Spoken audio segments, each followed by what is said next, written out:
Every spring, ski resorts begin selling something they do not have. Snow. The lifts may have stopped, the slopes may be turning brown, and the next winter could still be 8 months away. Nobody knows when the first major storm will arrive. Nobody knows how much snow will fall. Nobody can guarantee that the busiest holiday weeks will have good conditions. Yet millions of skiers hand over hundreds of dollars before any of this is known. They are not simply buying a ticket. They are making a bet on winter, and the resorts are persuading them to place that bet as early as possible.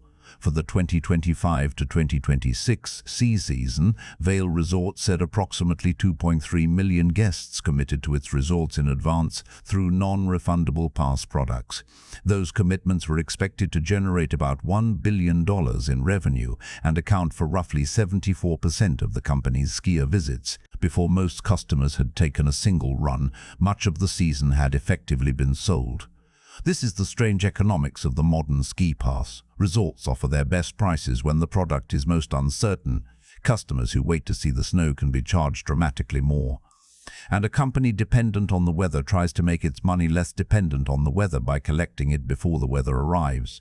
It sounds backwards, but it has transformed the ski industry. To understand why, imagine running a business that earns most of its money during a few months of the year. Your product requires mountains, roads, lifts, snowmaking equipment, maintenance teams, ski patrols, restaurants, rental shops, hotels, car parks, and thousands of seasonal workers. Many of those costs arrive whether the snow is good or bad. A chairlift does not become cheap because fewer people ride it. A snow groomer still needs to be purchased, maintained, fueled, and operated. The resort still needs insurance, inspections, electricity, avalanche control, and staff. The business has a large fixed cost base and a short opportunity to recover it. Now add uncertainty. A warm start to winter can delay opening. Rain can damage conditions. A storm can close roads on the very day deep snow should attract customers. Too little snow is a problem, but too much snow arriving at the wrong moment can also prevent people from reaching the mountain.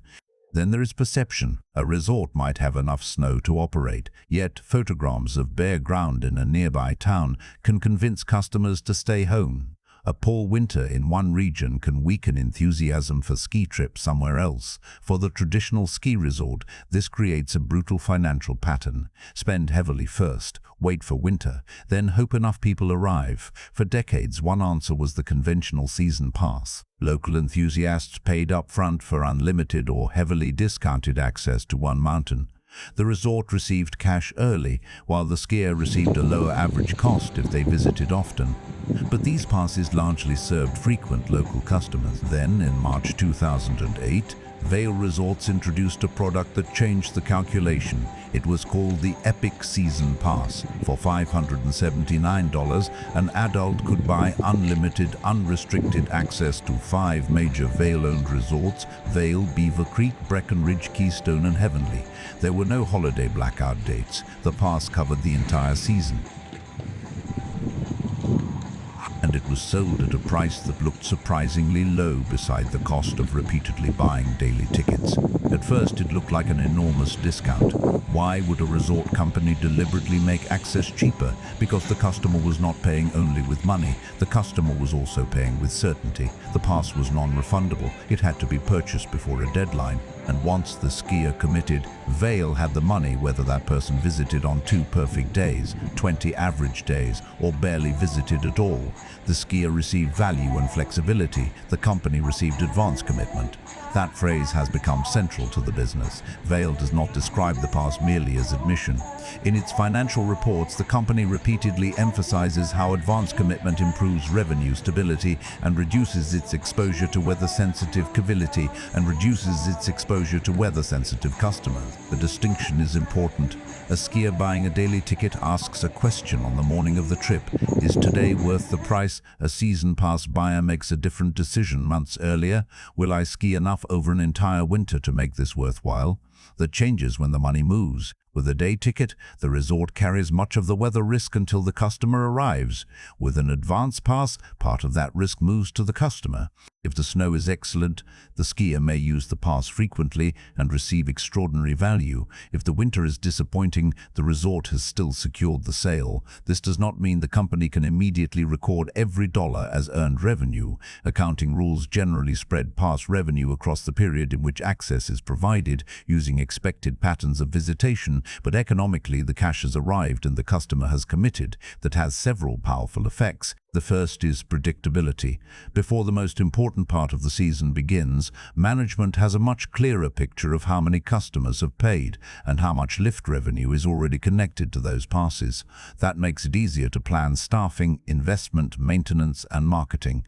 It also makes the company more resilient when conditions are poor for part of the winter. In fiscal 2025, Vail said pass products generated approximately 65% of its total lift revenue and represented about 75% of total visitation excluding complimentary access. That is no longer a side product for committed enthusiasts. It is the foundation of the lift business. The second effect is behavioral. Once customers have bought a pass, the economics of each trip change. The pass price is already paid. Another day on the mountain feels almost free, even though travel, accommodation, food and equipment still cost money.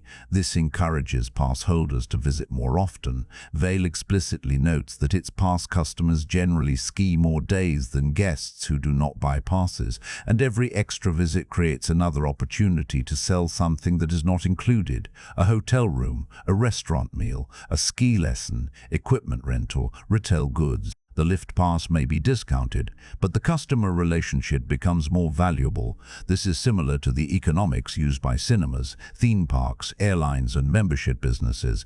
The initial transaction gets the customer through the gate. Much of the additional profit can be generated after they arrive. The third effect is loyalty. A person who has already paid for access to one network of resorts has a strong reason to plan trips within that network. Suppose a skier is choosing between two destinations. One requires a new lift ticket. The other is included in a pass they already own. The second resort begins the competition with a major advantage. The pass does not just sell skiing. It influences where the customer stays, eats, rents equipment, and spends the rest of the holiday budget. And because the product covers multiple destinations, it can capture both local visits and expensive destination trips. The fourth effect is data. A walk-up customer can remain relatively anonymous. A pass holder creates an ongoing account and a history. The operator can learn where that person skis, how often they visit, what type of pass they buy when they renew, and which offers might persuade them to return. Vail has described the customer data generated by its pass program as valuable. That information supports marketing, pricing, capacity planning, and product design. A ski ticket once represented permission to ride a lift. The modern pass represents a long-term customer relationship. But one of the most interesting advantages appears only when a company owns many resorts. Weather risk is local. One mountain can have a terrible winter while another has exceptional snow. A storm can miss Colorado and hit Utah. Conditions in the eastern United States may differ completely from those in the Rockies. The North American winter occurs during the Australian summer, while Australian ski resorts operate during the North American off-season. A pass spanning multiple regions turns geography into a form of insurance. The customer is not betting on one mountain. They are buying access to a portfolio, and the company is not relying entirely on one resort's conditions. This helps explain why the expansion of the pass model has been connected to the expansion of resort networks. The original Epic Pass covered 5 Vail-owned mountains. Over time, Vail acquired and connected resorts across North America, Australia, and Europe, while also adding access through partnerships. Each new destination made the pass more useful, and each additional pass holder made the network more powerful. This is a network effect applied to physical mountains. A larger resort portfolio makes the pass more attractive. More pass sales generate more advanced revenue and customer data. That scale helps fund investment and acquisitions. Those acquisitions make the pass larger again. The competitor to Epic, Alterra Mountain Company's Ikon Pass, follows a related multi-resort model, combining destinations owned by Alterra with access to partner mountains. The result has been an industry increasingly organized around rival access networks. For customers, this can offer remarkable value. A skier who visits several times can pay far less per day than somebody buying at the ticket window. For resorts, it creates something close to subscription economics inside a seasonal, weather-dependent business. But it is not a normal subscription. A streaming service can supply one more viewer at very little cost. A mountain has hard physical limits. There are only so many parking spaces, rental skis, restaurant tables, chairlift seats, and safe routes down the slope. When passes become cheaper and more popular, those limits become visible. The resort may have secured its revenue, but pass holders still expect to use what they bought. Crowded lifts, congested roads, full car parks, and expensive accommodation can turn the success of the model into a customer service problem. The economics therefore contain a tension. The company benefits when more people commit. The experience can deteriorate when too many of them arrive at the same place on the same day. Resort operators try to manage this through blackout dates, restricted products, reservation systems, differential pricing, and a wide portfolio intended to spread visits across locations and dates. Not every pass offers unlimited access everywhere. Some exclude peak holidays. Some provide only a fixed number of days. Some are aimed at local customers, particular age groups, or individual regions. This is not needless complexity, it is price discrimination. The resort wants different customers to reveal how much access they need and how much flexibility they value. A local skier willing to avoid busy holidays can buy one product. A destination traveler wanting unrestricted access can buy another. A person planning only 3 days can commit through a limited day pass instead of waiting to buy 3 window tickets. Each product is designed to pull another type of customer into the advanced commitment system, and the deadline is part of the design. Pass prices often rise as the season approaches before eventually disappearing from sale. This creates urgency months before the product can be used. Buy now because the price will increase. Commit now because the pass may not remain available. Do not wait for the snow report. From the customer's perspective, the calculation resembles insurance in reverse. They pay early to protect themselves from high ticket prices later. The resort gives up some potential revenue per visit in return for protection against the customer deciding not to visit at all. The most dramatic example came in 2021. After the disruption of the pandemic, Vail cut prices across its North American pass range by 20%. The full Epic Pass fell from $979 to $783 at launch. A one-day Epic product could cost far less than the window price at a major resort. Reducing prices after a deeply uncertain year appeared risky, but Vail was doubling down on advance commitment. The company believed that lower prices would bring more customers into passes, increase loyalty, encourage ancillary spending, and generate incremental revenue through volume. The strategy worked strongly enough that Vail reported pass unit growth beyond its initial expectations, including growth from new pass holders and customers trading into higher-priced products. This reveals an important feature of a high fixed cost business. Once a resort is operating, the cost of allowing one additional skier onto a slope can be relatively small, provided the mountain is not overcrowded. The lifts are already running, the trails are already groomed, ski patrol is already working. An unsold day of capacity cannot be stored and sold next winter.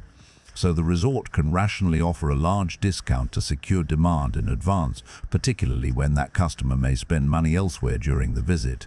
This is why comparing the pass price directly with the maximum daily window price can be misleading. Not every pass holder would otherwise buy the same number of full-price tickets. Some will ski more because the marginal cost feels like zero. Some will choose the company's resorts instead of competitors. Some will visit during quieter periods. Some will buy food, lessons, rentals, or accommodation that the resort would not otherwise have sold. The pass does not merely discount existing behavior, it changes behavior. Still, advanced sales do not abolish weather. They move its effects through time. A resort may protect the current season's revenue because customers have already paid. But if those customers experience poor conditions, ski fewer days, or feel they receive little value, they may refuse to renew. The bad winter then damages the following year's sales. This became especially clear after the 2025 to 2026 season. Vail described it as one of the worst snowfall years in the history of the western United States. By late May 2026, pass product units sold for the following North American season were down approximately 10% compared with the same point a year earlier.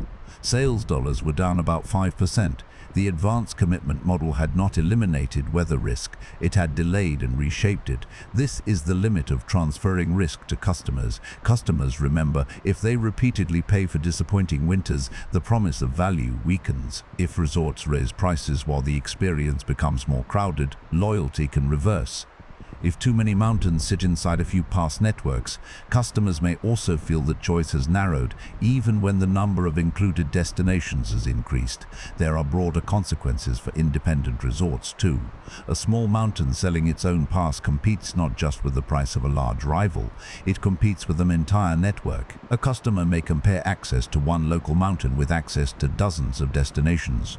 Even if they mostly ski locally, the possibility of a future holiday adds perceived value to the network pass. Some independent resorts respond by joining collective products or partnering with larger passes. That expands their reach, but it also connects them to a system controlled elsewhere. The pass has therefore changed competition itself. Mountains still compete on snow, terrain, location, and experience, but networks compete on the size and flexibility of their portfolios. The product is no longer simply today's access to this mountain. It is potential access to an international collection of mountains over an entire season. This can also influence resort investment. Predictable advance commitment gives operators greater confidence to spend on lifts, snowmaking, mobile technology, and other improvements. Snowmaker Vail says it has invested billions in capital since launching the Epic Pass. Those investments can improve capacity and strengthen the experience, which can support future pass sales, but the same cycle places pressure on the company to keep expanding and improving. Customers compare each year's price with an increasingly ambitious price, with an increasingly ambitious promise. They do not experience a portfolio in the abstract. They experience a queue, a restaurant, a car park, a lift closure, and the snow beneath their skis. The financial model may operate across continents. The customer's judgment happens one day at a time. This is what makes the ski pass business so revealing. It is a negotiation over uncertainty. The resort knows that winter is unpredictable. The customer knows that daily prices may become painfully expensive. Each side accepts one risk to avoid another. The skier risks paying for days they never use. The resort risks selling unlimited access for far less than a frequent skier might have paid at the window. The skier gains price certainty, the resort gains revenue certainty, and because customers behave differently after committing, the transaction creates value beyond the ticket itself. It directs holidays into one network, it generates data, it encourages repeat visits, it creates opportunities to sell accommodation, food, equipment, and lessons. Most importantly, it allows a seasonal company to begin the winter with millions of customers already inside its system. That is why the best advertised price often appears when the mountain looks least convincing. The bare slopes are not a flaw in the sales strategy. They are the point. If customers wait until snow is falling, they keep the power to walk away. If they buy in spring, the resort receives the one thing weather can never guarantee: commitment. The industry did not solve the problem of unpredictable snow. It built a financial product around it, one that bundles mountains together, divides customers into different levels of access, rewards early decisions, and turns a lift ticket into a year-round relationship. The snow will still decide when the slopes open. It will still influence where people travel and whether they return next year.